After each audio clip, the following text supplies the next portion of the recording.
The mules are in the corral. Welcome to Mule Talk, and I'm Cindy K. Roberts, your host. On this episode of Mule Talk, we have back our author, TV personality, and world-renowned mule trainer, Meredith Hodges of the Lucky 3 Ranch. Welcome back. Thank you. Glad to be back. I'm excited for having you as our featured guest because you are sensational. Well, thanks a lot.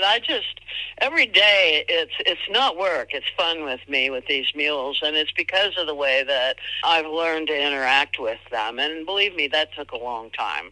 But they are exceptional, and that's what makes them so much fun. So let's talk about that. You wrote an article, Why Mules Are Exceptional, so share that with us. Okay, I will. We talked about a little bit of this, I think, when we did the desensitization interview. We talked about how developing their bodies is really important.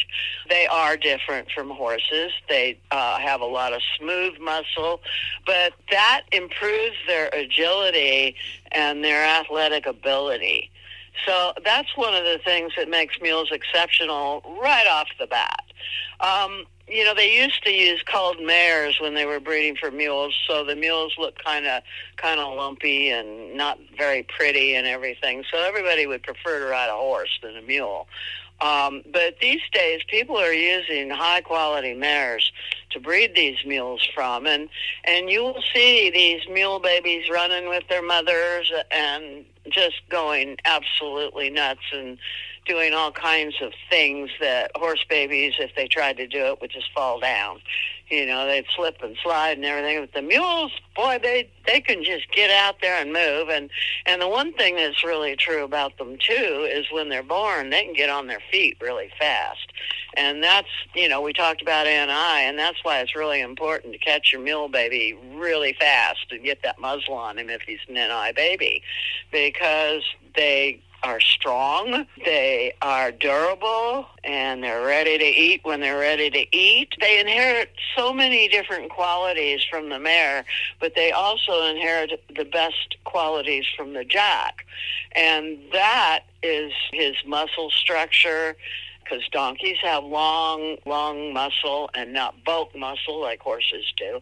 And the bulk muscle actually restricts their agility, in the horse, and that's why they're so much better than horses when it comes to athletic ability and all that. If you have a mammoth jack and you use them on your mares, you're going to get more thickness of bone. A lot of people think, the big jack, they're going to get a taller mule, but that's not the case. They get their height primarily from the mare, and they get the thickness of bone from the jack. And so if you're breeding for a pack mule, it's really good to have that thick bone, and you can breed from any size mare. But if you're talking about having athletic ability, like I was in the beginning, I wanted to see if they were really agile and athletic enough to really compete with horses in all the different events that horses were doing. Because when I started out, mules were primarily for farming, packing and pulling, and that was it. Right. And with the industrial age and tractors taking their places, I was afraid that they weren't going to have a place in modern America unless they could become a recreational equine. Right. I began my career by just starting out and doing the things that horses do with the simplest of things, which was gymkhana. But, and I tried, teaching them to run the barrel patterns, run the pole bending patterns, and they would run straight through the barrels and right past the barrel, and right through the poles and right past the poles. They wouldn't turn around and go back. Oh, boy. And I thought, this is not working out well. But that's when I discovered that they have an alpha personality. They are very durable animals and will always protect themselves. They have a very strong sense of self-preservation, and no doubt they probably thought, well, I'm going to sprain my ankle if I go that fast around these stupid things. which kind of turned me on to the fact that maybe I should be preparing my athlete to do these things and not jumping right into it, So Right. I had to slow down, and I discovered that the only way to start developing good posture and core muscle was through leading training. And then after I graduated 2 years of doing all this groundwork, then when I finally did go on, it was through dressage, and they do things very slowly. And although horses tend to progress through their levels, usually, you can go through, like training level, for instance, has 4 tests. And in the 4 tests, it'll take you a quarter on each test. Well, with the mules, I found it took me 2 years and 6 months to do each test, not 3 months to 6 months. Oh. So I was spending 2 years at every level, but I was perfecting it when I did it.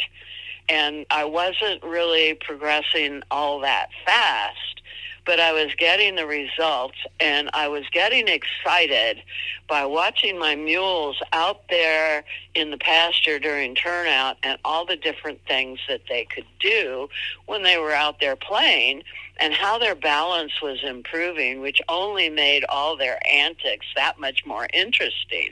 I found out that my Arabian mules, for instance, could do a capriole. They were out there and galloping around, launching themselves into the air and kicking at each other. I thought, that is a dressage haute col move. Uh-huh. So that tells me that if I can harness that in any way, of course, they're always the ones in charge, so I thought, well, if I'm patient enough and I can wait and I can do all the steps leading up to that, and get them to do that stuff on the drive lines, then the next step is putting my weight on their back and asking them to do it. And granted, I never reached quite that level. I got to 4th level dressage, which was when they were doing different things like passage and piaffe, which is trotting in place, trotting slow motion, and then doing canter pirouettes, which are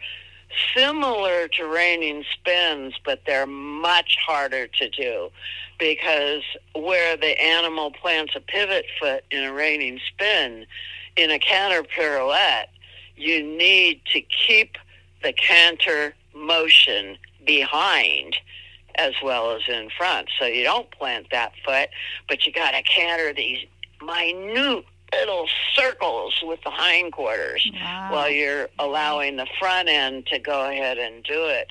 And I thought, well, this is, I was finding fun in every level that I did, because I love music, and I ultimately wanted to dance with my dressage mule. Oh, yeah. And as I was progressing, we played music during our workouts so that we could get balance and rhythm and cadence to whatever it was we were doing. Even the leading exercises, however boring, it was a lot less boring when we were doing it to music. So I kind of found the things that I could do at the boring levels. And, oh, my God, from 2nd level to from 1st level actually was the hardest, through 2nd level, and it didn't start getting really fun in dressage until I hit 3rd level, because I did so many circles. It was just tedious, and I was going, oh, God, when can I stop doing circles? Well, when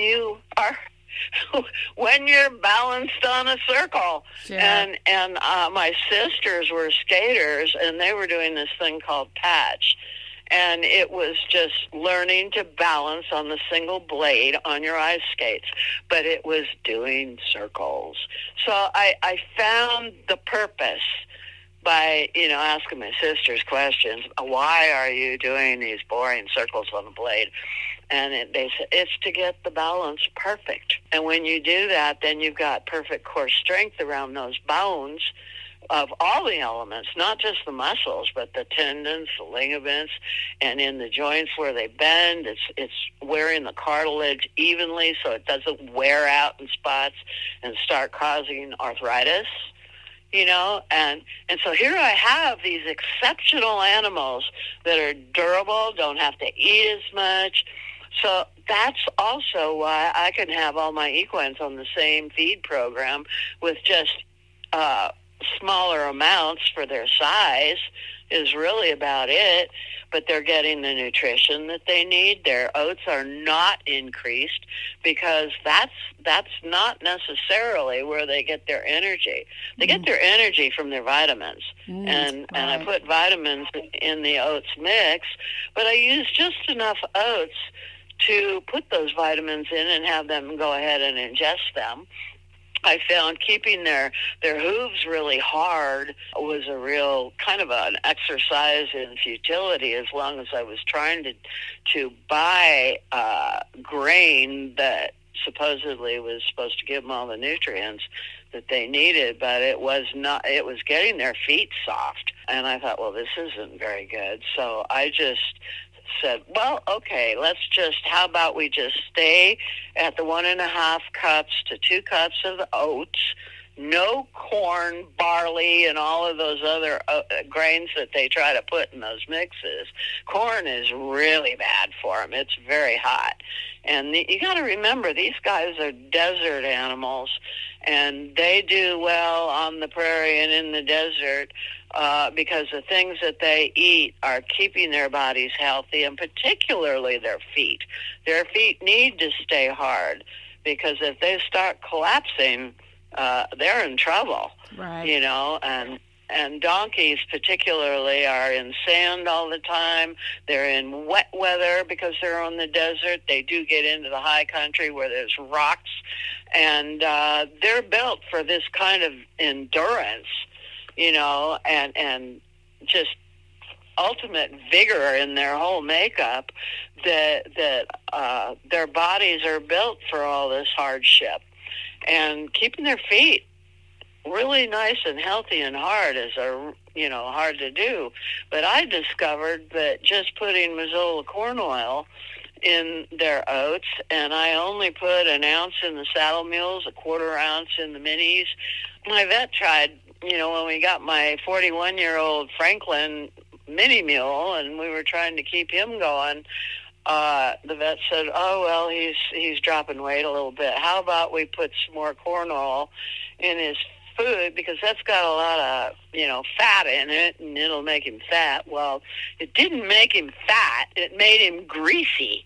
What? And I thought, well, no. Yeah, it did. It was too much oil. Oh. It was too much oil, and it made him greasy.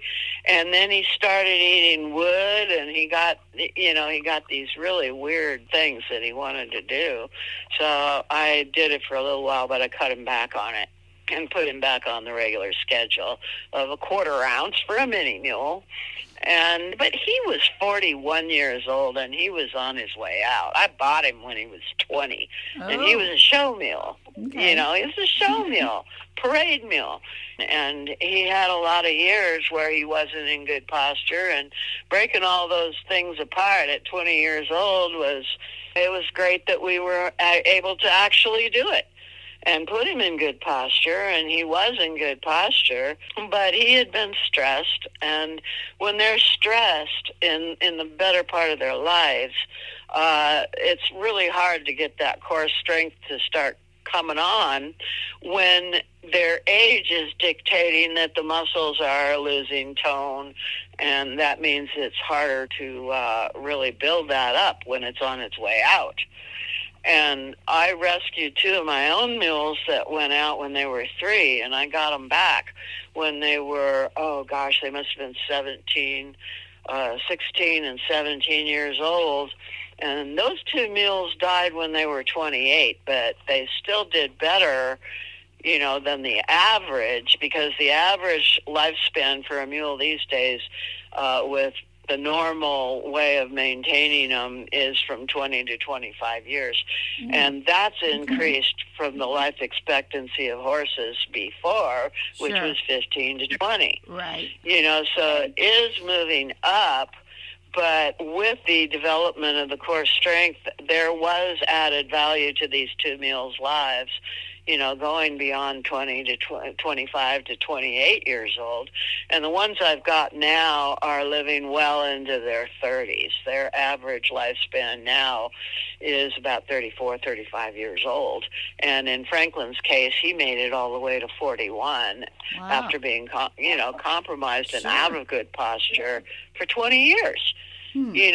So it does make a difference. All these different things that you do with them. The other thing that the jack contributes is the intelligence.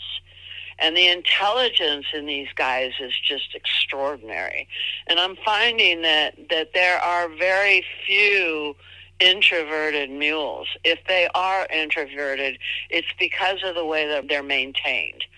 A lot of people think they can just go ahead and throw them in a big pen or a big pasture, and then they don't have as much to clean up. They try to lower their own workload, and in doing so, they compromise the eagerness and the exceptional interest of the mule. They dampen his sense of humor, and they dampen his desire to play, because when the pen gets dirty, then they think, oh, well, you don't care, so I don't care. So then their way of humor, their sense of humor and humbling you is to spread that manure all over the place. Oh, yeah. So that when you have to clean it up, it's a major chore. But if you clean it up every day, then they go, oh, she cares about me. I will make it easier for her. I'll just go in one place. I have a lot of people that ask me, how do I train my mule to go in one place? Well, it's not exactly like that. It's not, how do you train your mule? How do you let your mule train you? Right. Because if you're doing the right things, then he will do the things that you want him to do. And so if you clean that pen up, 9 times out of 10, he's only going to go in that one place. And if you have a stall and run and you leave it open and you don't pen him up in the stall, then he won't mess up the stall. He'll use it for a bedroom. And if you want to shorten your workload by not putting very much sawdust or, shavings in the stall, I don't recommend putting straw in the stall. That's really hard to clean up. Yeah. I do that for the brood mares, but I don't do that for, everyday animals, riding animals. We use shavings. Pine shavings are healthy, and they nibble on them a little bit, but if you're feeding them right, they won't even do that. And if you don't confine them to the stall, they definitely won't do that. They'll go out in the pen and amuse themselves out there. But what they will do is they will just mess the stall up, and then that makes people think, well, I don't want to put very many shavings in here because they're just peeing and pooping in here and spreading it all around, and then I have to empty the whole stall. But if you leave the stall door open, they will use the stall as a place to sleep. And if the bedding is thick enough, it will be comfortable for them, and they won't want to mess it up with poop and pee. Right. They will save that, and that's where they will sleep. And so, it's like we were talking about, too. Don't put obstacles in their sleeping areas and their lounging areas like their stalls and runs. And, with donkeys, I never turn them out. I have big yards for them to go out and play with each other that are pea-gravelled, so it's got good drainage so that they don't have to stand around in the mud either. We don't like it when they go and roll in the puddles, although they will do that. If they have nowhere else to go, sometimes they can really get themselves covered from head to foot with slimy mud, and then you look at it and you go, oh, I want to go riding, but I don't want to groom that, and about the only way to groom that is to give them a bath, and Right. that's not healthy in cold weather. Right.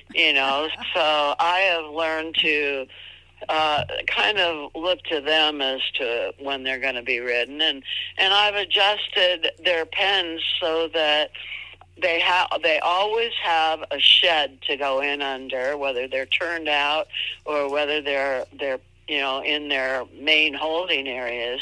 And we do the sheds and the stalls so that the ground is higher in the sheds and the stalls, and they have a place to go to stay dry. And that way their feet don't get all mushy either from standing in all that moisture. Now, in the sheds, we go ahead and build up the ground in the shed, and it slopes out into the other area, and where it might actually get pretty wet from the rain, because a lot of us have a lot of rain that comes down. But if the shed is higher and they have a place to get out of it, they will. And it should be higher if that's where you're going to feed them. That's what you got to do. And it's good if you don't have wall feeders in the shed, then it's not safe to hang hay nets in there, but you can put standing feeders, but that's not the healthiest, because if you notice, they're healthiest when they're allowed to graze with their heads down.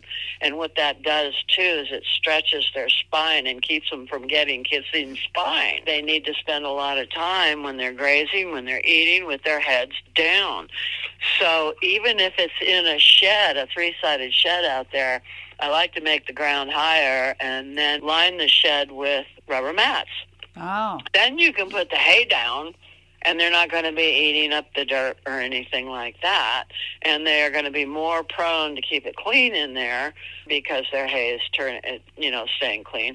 Although when they're finished eating, they'll turn around and pee on it, because that's claiming their territory, and that's just a natural instinct. Yeah. So try not to feed them more hay than they need, because all they're going to do is spread it around, pee on it, and waste it. Mm-hmm. To kind of cut that waste, they're intelligent animals you're dealing with here. So you kind of got to play the game with them. Talking about playing, if you put those rubber mats in there and you don't fix it so that they don't slide easily, they'll drag the mats right out of the shed, and drag them around the pen and play with them and all of that stuff. And then you come along and you go, "Why did you do that?" And they'll just turn around and smile at you. So what we do with that is right there where at the end of the shed where it's open, we put in 2x12s across the whole front of it. And then when we grade the dirt, we grade it down so that the mats are going to, and then we put the angle iron on the top of the 2x12s, because they will chew on that wood. But if they bite into metal, they're less likely to do that.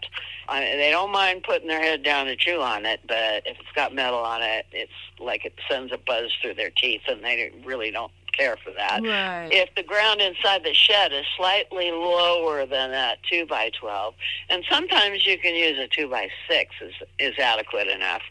You put that across the whole front of it, and it will keep your mats from sliding out, because it's really hard for them to pick up the mat and drag it over that board. And we kind of do the same thing in the stalls. And in stalls, it's really important that it stays dry, because if they accidentally do pee in there and it stays wet, then that's what they're going to do. They're going to pee in there again. So what we do is we auger a hole in the middle of the stalls, which is about 2 feet in diameter, and we take it down 4 feet. Then we fill it up with 1.5 inch rock to the level of the dirt. And then after we hit that level of the dirt, we put in 4 inches of pea gravel, and we put our mats on top of that. And then at the doors of the stall, the one that goes out into the alleyway and the one that goes out the back, we use 2x6s in front of those doors to keep those mats from sliding out and to keep the pea gravel from falling out of the stall, so that it keeps it all together. But the stall floor is 6 inches higher than it is in the alleyway or that it is in the run. No matter what happens, even if your barn floods down the alleyway, the stalls will not flood. Wow. They will drain properly, keep it dry in the stalls, and give your animal a place to go to keep those feet dry. It's really important to do that. And when you do those kinds of things, see, they're so smart that they realize what you're doing when you manage them like that. They go, oh, she really cares about me. That's so cool, you know. And so it is a management issue. And then I found that when I was wanting to go to these shows and measure our progress and everything, because my mules were really happy, which meant they were progressing in their work a lot better, and they were progressing along far beyond the normal trail riding and everything, because that's what I was challenging them with. And when I got into dressage and combined training, I needed a place to measure my progress. And that meant going to horse shows, because the mule shows were fun shows, right? You know, and although they had judge classes and everything, none of us were like really schooled like they were in the horse shows. Mm-hmm. And so I wanted to get in there, but they didn't want to let me in because I was riding a mule, and they had all kinds of reasons for it. Your mule's gonna scare my horse, you know, and we're not equipped to compete against mules, and it's gonna just make our shows not fun and everything. And then I went at them with the idea that, well, my mule is half horse, so, and your rules say horses, so even though he's only half horse, he should be able to go in there. And I started a fight with them, and that was just the wrong thing to do. Right. So they asked you to leave, right? Didn't let me come. I couldn't just show up and be there. They wouldn't let me on the grounds. Right. You know, and so I was thinking about what my mules had taught me about taking care of them properly. And I started thinking, well, you know, they're so superior to these horses. If they go in there and compete against the horses, then that makes the horses really compromised, because they are going to win. Eventually, we're going to get good enough in whatever discipline we're in, and we're going to be better than them. And I heard about Marister Farms Kit, who was competing in combined training back in Kentucky. And I also heard about Hambone at Fort down here, at Fort Carson down in Colorado, who went and competed against the horses in jumping and beat them all so badly that the American Horse Show Association refused to let mules compete in jumping anymore. That just wasn't going to happen. Yeah. And they explained to me that the reason is that all these events that they had taken hundreds of years to organize and get happening in all these different areas all across the United States, and then to turn around in the Olympics and compete against different countries, we needed our best riders and our best horses. And so they took a points system and put it in conjunction with all these shows they were doing. And all the upper levels, they couldn't let mules compete because they would offset the points system for the horses in selecting their best riders and their best horses to compete internationally in the Olympics, which was not about to let a mule compete with the horses. That was never going to happen. And the way they explained it to me, it made a whole lot of sense.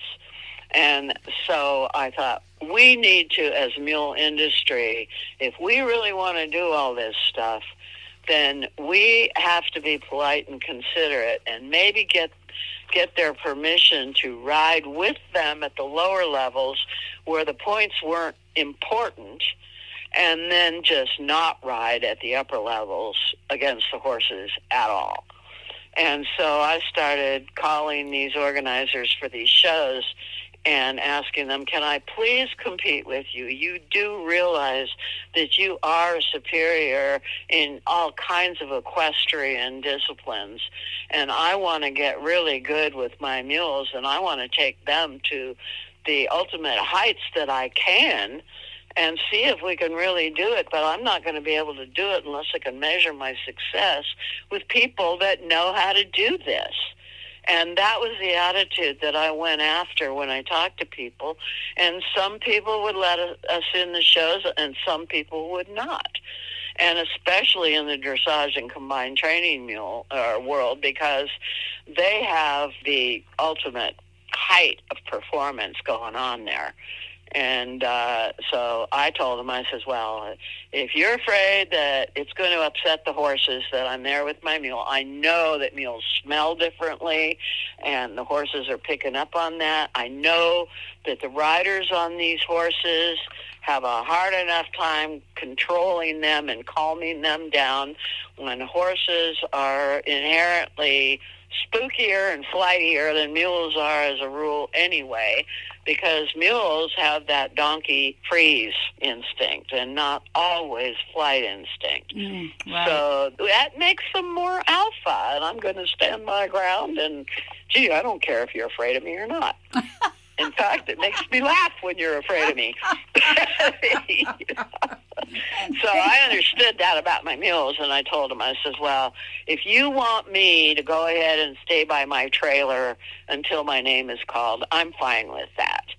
You know, and I understand that in future, if we have some upper-level things, upper-level mules coming up, then we need to organize the same kinds of shows like you did, and have like animals competing against like animals. And that started to happen at Bishop Mule Days. Once Lucky 3 Sundowner and I made it to second level dressage, so I pitched to Bishop Mule Days that they put dressage classes into Bishop Mule Days and let the mules compete against each other. And we did that. There was another mule that was competing very well at these levels and chasing me and Sundowner, and she got to third level, and we competed against her. Her name was Dolly Barton. Oh, yeah. Yeah, we still beat her at third level the second time around. But they only put that second level, or that second time around at Bishop, because I was now working at fourth level. And I wanted to put a fourth level class in there, but they said, well, Dolly hasn't made it to that yet. Oh. So you'd be competing against yourself. Right. And so we can't just put the class in for you. Too bad, so sad. We're leaving third level in there, and I competed against Dolly again because she did it in third level. But this time we beat her. So it was really kind of interesting. They are exceptional, but they're also, you know, very intelligent and very smart. And as you're doing all of these upper-level things and all these details that they pay attention to in dressage, you begin to realize that you have to improve your riding ability, which I learned when I started getting into these upper-level shows. And I learned that seeking the postural balance and getting their core strong made them able to follow my seat. So, you know, mules are just famous for being strong in the bridle, and when they don't like something, they run off. Right.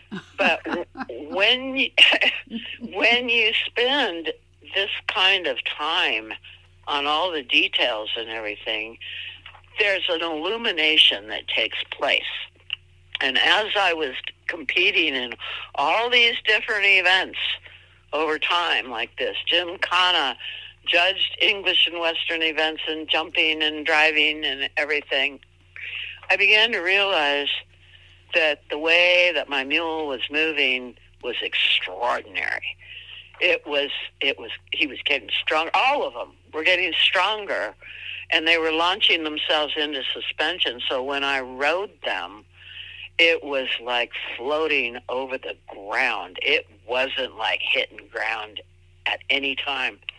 Their toes would hit the ground, and that would be about it. None of my mules were hard-gated, none of them. When they went through this, they were as smooth as they could be, and they were like riding on air. And light in the bridle, oh my God, I didn't have to do anything with the bridle. I didn't have to do anything with my legs. All I had to do was move them from my seat, and they learned to do it. And that's when I went bridleless on everything that we did. Everything. I even went bridleless with the drivelines hooked up to a cart. I decided I was not going to use the reins, but I was going to use my voice only. And I took them down the road and drove them. If they started to waver, I'd say, gee, get over to the right. Walk on. And then they'd get the straight line. Whoa. They'd stop square. Back. They'd back absolutely straight without using the reins at all, even with the driving. It was just extraordinary. But see, that just goes to show you how exceptional these guys really are when you're a good partner and a good teacher. Something that I have found out is that they are so incredibly smart, they'll pick it up the first time if you're clear in your request. And usually Absolutely. the rider or the handler will repeat and do repetitious instructions on it simply because the rider or handler hasn't mastered it themselves. Exactly right, Cindy. So you do have to be very cognizant about what you are doing when you are interacting with them, because everything as simple as going to the stall and retrieving them makes a difference. Right. If you play the game of chase in the pen, then that's what you're going to end up getting. Right. If you stand there and wait at the gate until they come and drop their head into that halter, then that's what you're going to get.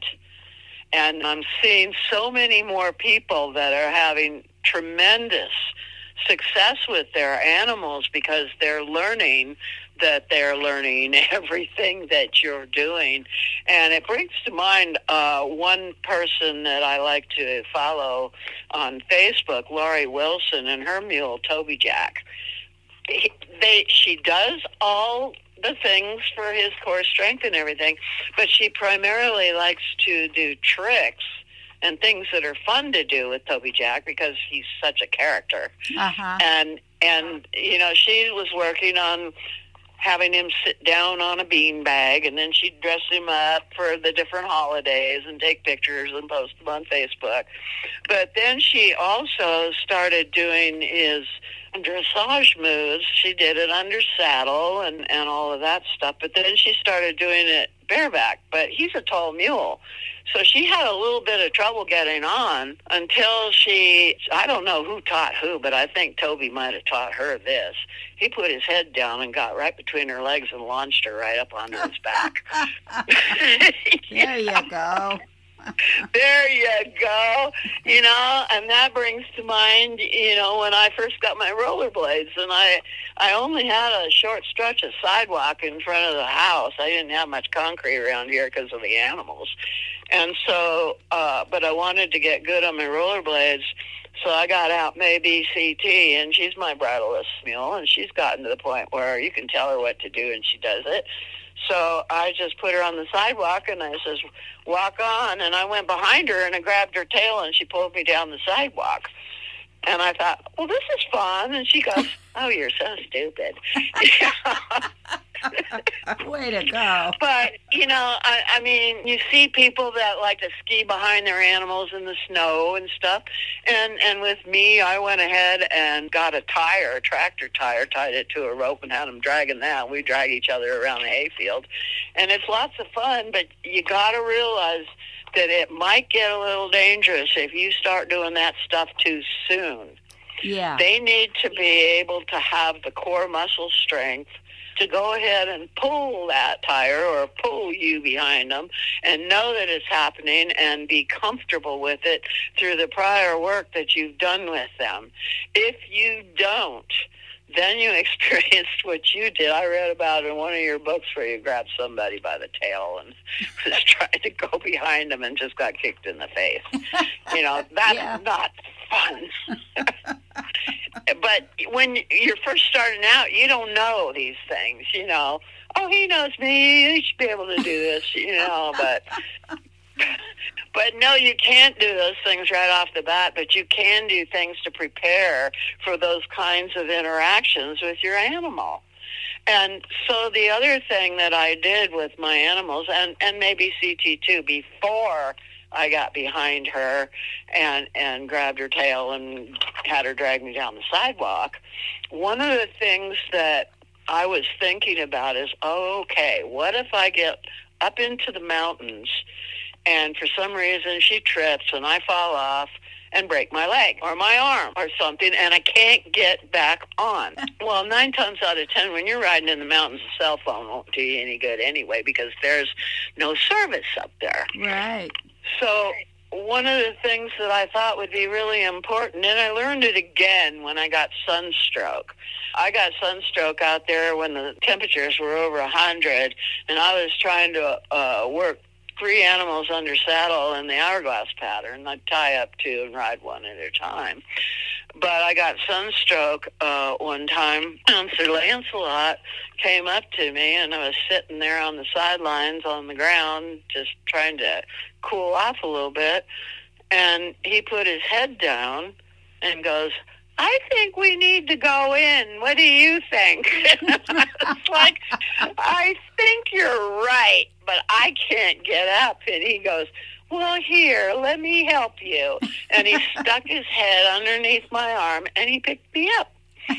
And then he walked me to the gate, and I asked my assistant to go ahead and grab the other 2 mules and lead them back. But Sir Lancelot let me lean on him all the way back to the barn. And it gave me the idea that it might be really useful to teach my mules how to drag me from the stirrup. Because if I'm on the ground and I got a broken arm or a broken leg, then I'm not going to be able to get back on. Right.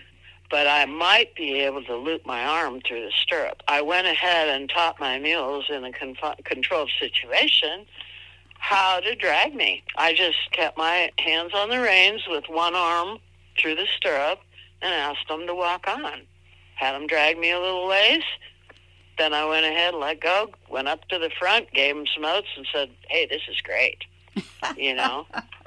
Awesome. You know, it is how you interact with your animal more than how you train them. It's developing that relationship where you care about them and they know that you do, and negotiating with them as to how you're going to approach all these different stages of so-called training and how you're going to let them train you as much as you think you're training them. Because when you do, they're smart enough to learn. They're very good. I did a commercial for one of the things that I call Teach Your Mules Amazing Things. I didn't know I could teach my mules amazing things anyway, but I did. The first one I did was of soldiers talking to each other inside a plane. Well, what I did was I put my trailer on top of a 4-foot embankment that we built, and I put one mule in backwards and 2 mules facing him, and they all had Army helmets on, and they're talking, and they're going, oh, well, we got to parachute out of this thing, don't we?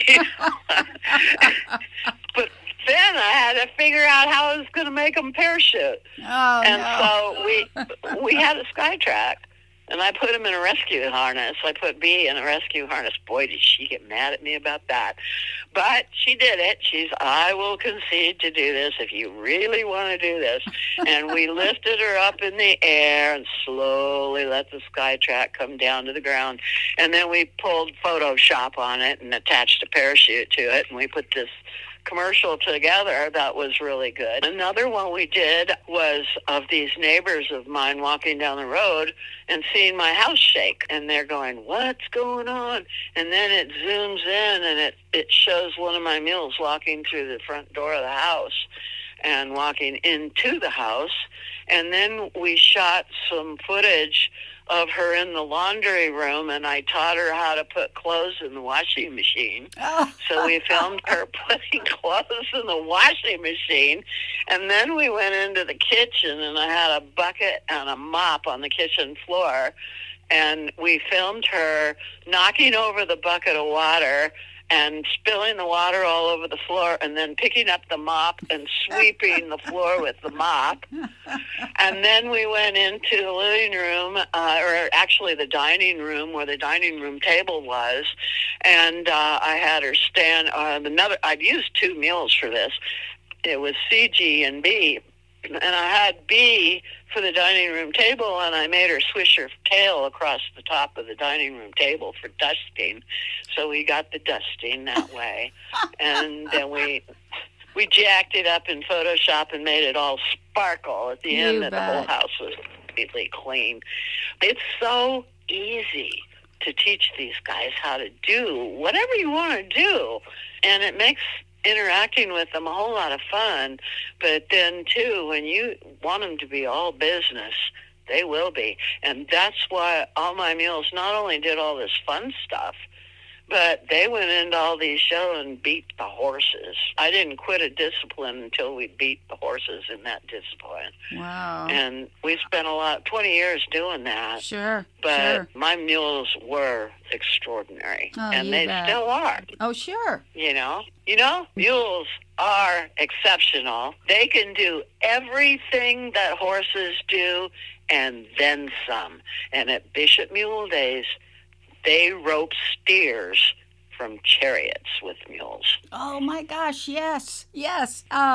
Meredith, you are so extraordinary, and I thank you for coming back on. And you do have a website. Yes, my website is at www.lucky3ranch.com. 3 is spelled out, not the number 3. We also have a Facebook page at Meredith Hodges publicfigure.com. I have a second friends page, but it's maxed out. But for that reason, I go ahead and put the same thing on both pages, so you will not get left out. If you want to write to me at Meredith at lucky3ranch.com, I always answer all my mail promptly, and you will get an answer right away. And we have a second website for children and children-minded adults at jasperthemule.com. Of course, we will have you back on, no doubt. And thank you again, and you have a great day. Well, you too, Cindy. We always have so much fun. We do, thanks. If you'd like to be a guest on the show or a sponsor, send me an email. everycowgirlsdream@gmail.com. Gotta go. My mule is looking for me.